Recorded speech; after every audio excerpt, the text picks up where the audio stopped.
দলংখন যে দেখি আছে এই দলংখন বনাইছে ব্ৰিটিছে ভাৰত স্বাধীন হোৱাৰ পূৰ্বে এই দলংখন ব্ৰিটিছে বনাই থৈ গৈছে জাগিৰোড আৰু মৰিগাঁৱৰ মাজত এই দলংখন অৱস্থিত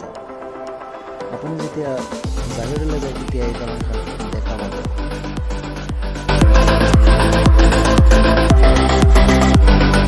ফলকখনৰ লগত আৰু এটা বস্তু দেখাম যেটো নাকি পৃথিৱী বিখ্যাত এই গেটখন যে দেখি আছে ইয়াতে হয় পৃথিৱী বিখ্যাত জোনবিল মেলা এই পথাৰখন যে দেখি আছে এই পথাৰখনতে হয় দোকান বহে আৰু বহুত মানুহ ইয়ালৈ আহে ফৰেনাৰবিলাক আহে আৰু মই এতিয়া পোনে পোনে আহি পাইছোঁ জাগিৰোডলৈ আৰু জাগিৰোডৰ পৰা মই যাম গুৱাহাটী এয়াৰপৰ্টলৈ আজিৰ ভিডিঅ' এইখিনিয়ে